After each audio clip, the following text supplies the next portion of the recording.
And welcome back to another episode of the Bleav Georgia Tech podcast. We're your co-hosts. That is RJ Schafer. I'm Jackson Caudell, coming to you Saturday morning. And if I'm correct, RJ, is this our first Saturday podcast? It has to be, right? It could be. No, we had some on Saturday during the season. Sure. After games. That's right. I was about to say, this feels like a new experience, but you better get used to it because August 24th is right around the corner. And there's going to be plenty of Saturday podcasts coming your way. But, yeah, we're coming to you Saturday, July 6th. Hope everybody had a good 4th of July holiday. Going to talk some more football. Just kind of – I know it's kind of the lull period for college sports right now. We're all kind of media days are 2 weeks from Monday. That'll be kind of the first, football's like a month away. So we're getting closer, I promise. 7 Saturdays, we will be an hour and a half away from kickoff in Ireland. So we're all excited about that. But, just before we get started here, as always, if you're watching us on YouTube, be sure to like the video, subscribe to the channel. That helps us grow. That helps us get more Georgia Tech content out. And we're trying to spread the gospel. We're trying to do the good stuff. And if you're listening on podcast form, give us a review, whatever you think we need to do. Be sure to leave comments. Tell us what we need to do better, what you like about the show, and we love hearing from you guys. So enough about that. Man, something we talk about all the time. Oh, my goodness, Drew Burrows has another award. But he is now the D1 Baseball National Freshman of the Year. He picked that up yesterday. And, look, I know we talk about Burrows all the time here. He quite literally – had one of the best freshman seasons of any sport that in Georgia Tech history. It's not a hyperbole to say that. So, man, just congrats to him. And I'm ready to see the progression as well. And it's not like basketball where he can be one and done. He's going to be at Georgia Tech for a long time. We got 2 more years. We got 2 more years at least. Well, depending on what he does.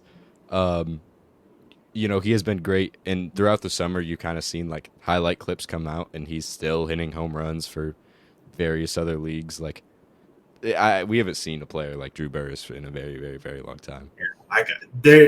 You're not going to be putting the sophomore slump on Drew Burrows. That's just not future number 1 pick in the 2026 MLB draft. So we'll be that'll be exciting. But congrats to him. I'm sure it's not going to be the last time we talk about him winning anything. So our main topic we want to talk about today, we've covered them as they've gone along, but I think we just wanted to kind of, now that, the transfer portal is, it's been over with for a little bit. Recruiting, is in a dead period. Just kind of look at the guys that Tech brought in and looking at the impact that they can make this season. A lot of focus has been on the defensive side of the football. That was obviously where a lot of stuff needed to change, and it wasn't just the personnel. It was the coaching staff as well. Just a whole new defensive coaching staff coming in. Most of the new transfers are coming in on defense. But I guess let's start with offense. You have Keelan Rutledge, the right guard transfer from Middle Tennessee State. Look, he was an all-conference player there, didn't participate in the spring, but he should be locked and ready to go. And then the other 2 spots were at tight end. I think it was kind of a obvious thing when Dylan Leonard and Luke Benson left. Okay, they're probably going to have to bring in a tight end, maybe 2 through the transfer portal. And look, that's exactly what they did. Jackson Hall's out of Yale, Rylan Goday out of Mississippi State, also started his career at Georgia. So I think there's probably some familiarity with Buster Faulkner, if I'm not mistaken, which helps a ton. So I guess I'll pose the question to you first. Out of these 3 guys, which one do you see making the biggest impact on what is already a really good offense? I feel like it's pretty safe to say that Keelan Rutledge is going to make the biggest impact. You see a guy like Jackson Hawes, and he's kind of in that conversation, but Keelan Rutledge is going to plug in, and he's probably going to be a first-day starter. You have the opening at guard, and he has been an all-conference player. He has been, somebody that Middle Tennessee State can really rely on, and hopefully he can bring that to the ACC level. Yeah, I mean, this was one of the best offensive lines in the ACC and really in the country last year. In most metrics, they led the ACC in rushing. They were top 25 in sacks allowed. They didn't allow a ton of pressures. you could not imagine a more night and day difference from the 2022 offensive line to last year's offensive line. And look, everybody is back. Connor Scaglione left. He was out of eligibility. So it was like, okay, do we have somebody we can just plug in, go get somebody out of the transfer portal? And they identified Rutledge pretty early on. And yet, like I said, he didn't participate in spring, but I feel like he's just such an easy plug-and-play option. And look, like Scaglione was pretty solid last year. I think Rutledge could be better. Especially I don't think you're going to lose any power in the running game. I don't think you're really losing anything. I don't think it's a step down in any way. But I guess just talking about the tight ends, because I've written about this a little bit over at All Yellow Jackets. Go check it out. Last year it was kind of, look, the statistics were not going to pop off at you whether it was Leonard, Luke Benson, Brett Seither. It wasn't. And Brent Key talked about this a lot. The statistics might not pop out at you, but the other things that they do, the intangibles, he couldn't speak highly enough. He usually went on about Dylan Leonard, whenever asked, he's real tech guy, just the locker room presence. And I do think that those are things that are going to be missed. But I think also each guy had a role. We saw Brett Seither catch long touchdown against North Carolina. He caught a touchdown against Louisville, against South Carolina State. He was used in the red zone pretty effectively. He was, he had that big catch against Georgia where it looked like he was going to score there. I want to say it was the first quarter of that game, if I'm remembering correctly. Look, and then everybody kind of had their own role, and I kind of anticipate that being the same thing again. I'm kind of interested to see where Jackson Halls fits in, because he was a guy that I think it was 2 straight scrimmages, not the actual spring game, but just the regular spring scrimmages that they had, where Brent Key just singled him out. We didn't even ask him about him, but he just brought him up and was like, oh, man, that guy's catching the ball over the middle. He's super physical. He's tough to bring down, going to be useful in the red zone. So that kind of caught my attention. It's okay, if he's bringing him up on his own 2 weeks in a row, that to me does say a little something. I don't know that you have an all-conference, all-ACC type player at tight end, and that's not to speak down on anybody, but I don't think they're going to be featured enough to do that. But I'm kind of interested to see maybe if they see a spike in receiving production from this position, and just to kind of round that out. I think Ryland is kind of, maybe he fits the blocking tight end mold. Seither and Halls are kind of your receiving options. Not that they won't block as well. Every tight end has to block. But Ryland's kind of used more in the run game and that kind of thing. So I'm interested to see kind of how each role plays out at the tight end position, and if it's at all similar to last year. But you got anything more on the offensive guys? Yeah, I'm just kind of interested to see, kind of adding on to your point, how Buster Faulkner is going to use these tight ends, because we haven't really seen, admittedly, a lot of Ryland Godet in the receiving end. I wonder if he'll see a lot of that. My guess is he'll just, see action when he's blocking, but again, we don't really know. And I think Jackson Hawes brings a lot to this offense that Buster Faulkner is really going to like, because he is so experienced and he has played, at the college level for a long time. And it should be pointed out, I talk about Ryland being a blocking guy.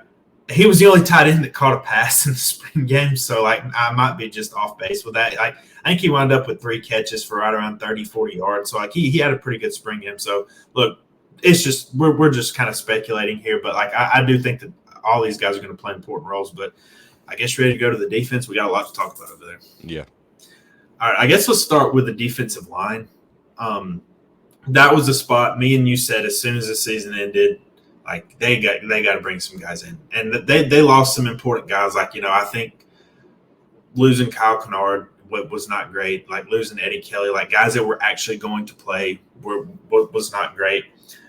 I think as far as the interior goes, I think they've done a pretty good job. I think getting Thomas Gore, once he entered the transfer portal out of Miami and Georgia State, he obviously has familiarity with Trent McKnight, with Corey Peoples.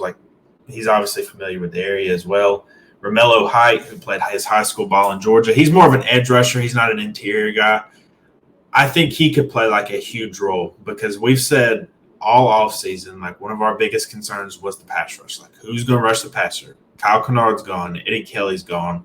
Your top returning pass rusher was Kevin Harris, who had a sack. And look, you're just not going to improve on defense if you can't rush the passer. You're facing way too many good quarterbacks and good offenses this year. They have to find a way to rush the passer. Maybe that's through blitzing. Maybe it's just guys stepping up. But ideally, I think you want to get pressure with your front four. And look, I still think that's my biggest question mark today is like, can they do that? And I think some of that's going to be on Romello Height. Started his career at Auburn, transferred over to USC. He had 4 sacks last year. Look, I think he's a good player. I don't know that he's single-handedly going to come in and just change your pass rusher defense. I could be wrong there. Very interested to see what he brings. I think Thomas Gore brings a lot of pass rushing upside as well. Like, I know some people were concerned he's only 6 foot, but he really gets off the ball really well. He played his best ball when he was at Georgia State. He wasn't a huge factor at Miami last year, which I guess one could question, okay, was the jump up in competition too much? Maybe. I'll say this, for all Miami's faults, they are pretty talented on the defensive line. I think it was probably going to be tough for him to crack that rotation. So I do think that was probably a factor last season. And then the one guy we haven't mentioned on the D-line yet, Jordan Vandenberg from Penn State. I think he's kind of flown under the radar because he kind of committed early, wasn't in there in the spring. But, like, he's played a lot of football as well, and I think somebody that's going to help that defensive line. But I feel safe with the interior, assuming that's where Gore and Vandenberg play because you already have Zeke and Horace Lockett there as well. It's just the edge position I'm still worried about, which I think is just going to put a lot of, no pun intended, pressure on Romello Height to step up. Yeah, and he's the guy we talk about. Like, he's going to get a lot of playing time, and he might get even more than we talk about when, he originally committed. You do have so many guys in the D-line, and one guy I kind of wish stayed. It was kind of crazy to see this, but Ao Tafasi, he did commit, before the spring, and then just left. He was another guy that I thought was going to bring. Well, Jack Barton, too. Remember coming over from Furman. He jumped in the transfer portal and then went to UConn. And apparently PFF didn't get that memo because they released a graphic earlier this week, like the highest rated transfer each ACC team took, and it was Jack Barton. And I'm like, dude. And I'm sure Georgia Tech fans saw that out there this week, too. I was like, he hasn't been a part of the program for like 2 months. But anyway, yeah, that was kind of an odd situation, but I guess it's just kind of goes in with the transfer portal craziness we live in now. So, yeah, and I think you give yourself a lot of guys that could make an impact. There's nobody on the defensive line that I think stands out as like, oh, he's gonna get 10 sacks this season. He's gonna be all ACC first team. But you have a lot of guys who are gonna get playing time. Like, I don't think there's anybody that transfers in that doesn't make an impact. Yeah, like I don't think any of these guys are going to be first-team All-Americans and going to be top 10 picks in the draft next year. And that's not intended as like a slight or anything. I think the thing I'm hoping for is that the defensive scheme and the play calling and that kind of thing helps that area just because I think that was just a huge deficiency last year.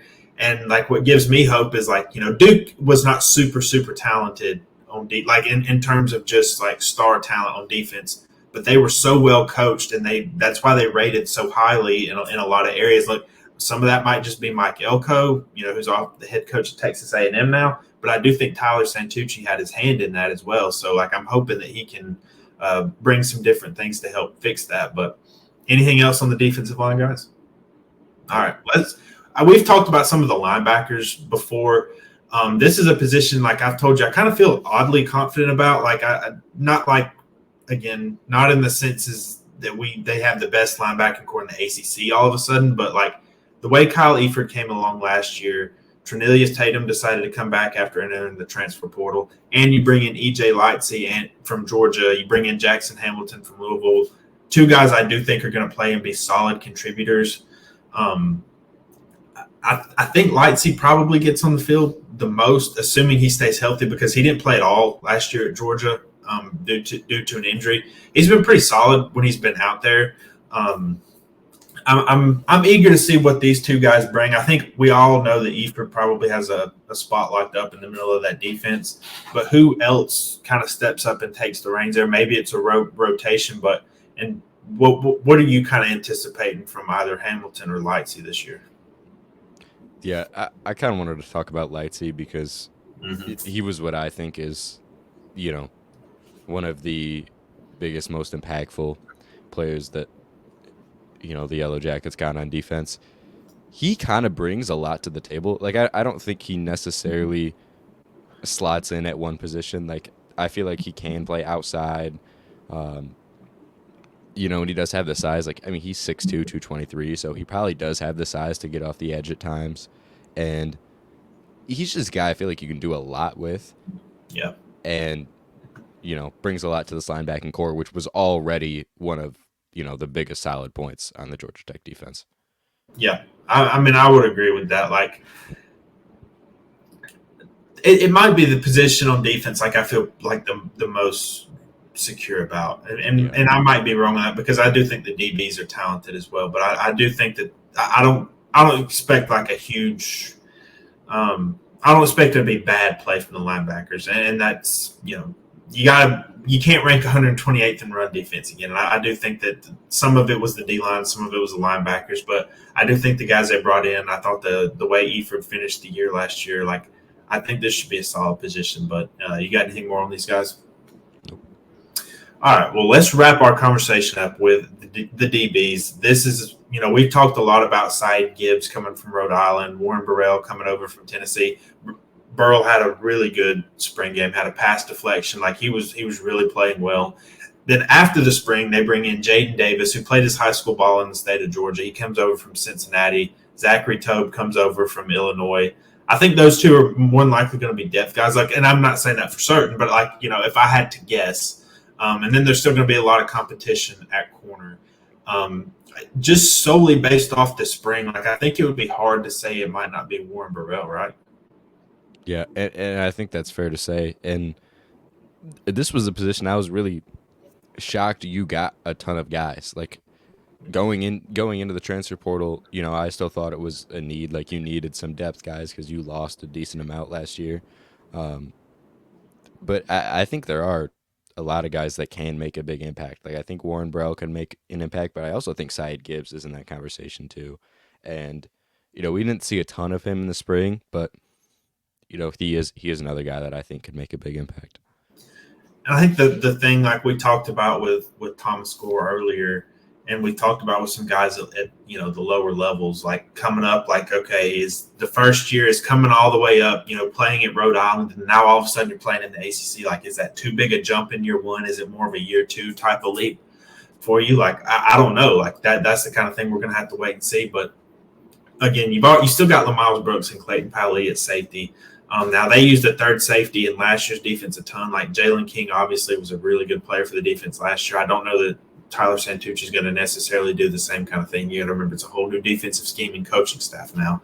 I think you're going to see like just your base, two corners, a nickel, and two safeties a lot. And I think Burrell's going to have a chance to start on the outside next to Amari Harvey. I think Gibbs is going to have a chance to start at the nickel. Him and Rodney Shelley, I think, are going to be there. And then I really am interested to see where, what they kind of do with Jaden Davis and Tobe. Maybe they're just depth guys this year. Maybe they get some plays here and there. Maybe they're special teams guys. But just kind of how they're used, like I think it's going to be really interesting to me. And just you want depth in the defensive backfield. Like you want depth at every position, like duh.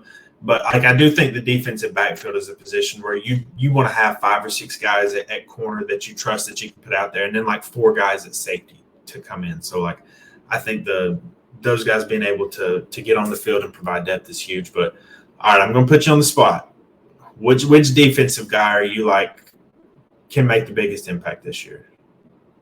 I'm kind of torn between 2 players because I think Romelio Height brings something to a position that has been in a lot of need, but I think EJ Lightsey is probably independently one of the better players. But I'm going to say Romelio Height just purely based off the fact that, the rush off the edge hasn't been as great as it's been in previous years. And, that's a position where you have struggled. So I think he can come in, and maybe make a day and night change in the D-line. So kind of torn between him and Lightsey, but I'm going to go Romelio Height. Yeah, like obviously I think Romelo's going to make an impact as well. Like I think he's going to play as many snaps as he can get.